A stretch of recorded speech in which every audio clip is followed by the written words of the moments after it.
my name's Thomasin and welcome to Huntley Film Archive tutorial. Today I'm going to show you how to sync a magnetic soundtrack with your separate picture element. As you can see before you even started, the magnetic soundtrack and the image look really quite different. The magnetic soundtrack is clearly very, very brown compared to the black look of the image. So, as you can see, I've already got my film on my soundtrack head out, ready to run. I'm going to put the film picture element on the back plate. I'm going to put my magnetic soundtrack on the front plate. And what we'll be using are these two gates. The picture gate is probably something that's a little bit more familiar to you. And we'll be running the film through there. And the soundtrack will be running through this part to here. Now, it's a little bit intimidating for beginners running Steam decks alone, let alone soundtracks, but it's fine if you know what to look for. So I'm going to start by lacing up my picture area. I'm not going to bother going through this sound gate because that's for combined optical or magnetic soundtracks. Now, what you have to make sure on all Steam decks is they all look a little bit different, unfortunately. It's not very helpful. But you need to make sure that your image gate is on. We hopefully on this machine have a big green light to tell us that. So you can start running. I've got my camera on. Now, what I'm looking for, if you've got leader, then often you'll be looking for the number 3 in the square. You can see the numbers come along in trios.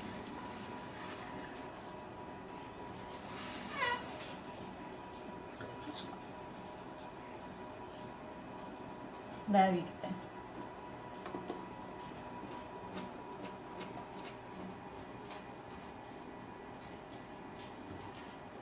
I'm going to shuttle that. Sometimes it takes a bit of shuttling back and forth. Okay, there we go. I've got a number 3. Now what I'm looking for on my magnetic soundtrack is a corresponding matching mark. They should be the same. Now, if it's not a number 3, sometimes it will be 3 parallel lines just in a row. Just hand done with China graph pencil. Sometimes it's a cross. Sometimes there aren't any markings at all. So you need to look for a clapperboard, and if there's no clapperboard to sync to, then you'll end up spending a long time doing lip syncing, which isn't ideal, but there you go. So what I've found my sync point on my image. Now I'm going to lock this because I don't want the film gate to carry on running whilst I'm trying to sync up my film, because I have everything moving at once. So, now, this is the magnetic sound gate. I'm going to start right in the middle here. Just run it loosely through everything.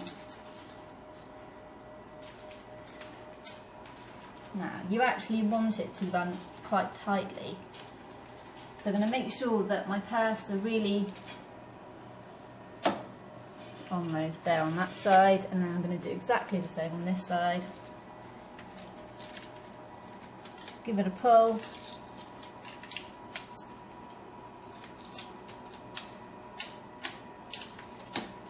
And lock it off.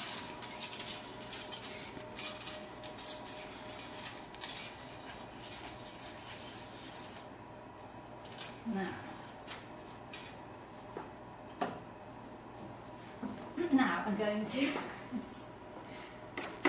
press my audio, which will just run that.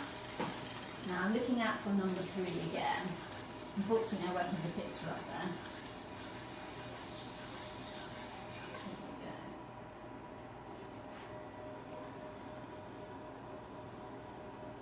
And then, as you can see here, I'm just having to, you can use this button to shuttle back and forth to really try and align your sync point properly.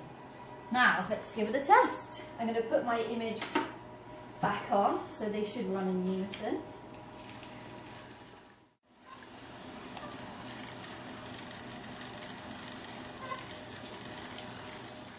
What's the state of this city in the film? Well, Argos, of Yay, course, it's actually worked. You going to first by see a clip Zoom, of My Hero Ray Harryhausen and in action. played by Laurence Olivier.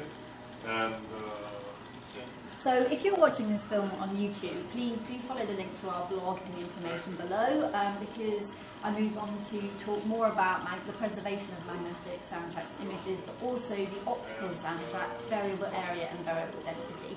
I hope you found this video useful. Do check out our other YouTube Tuesday tutorials or on our blog.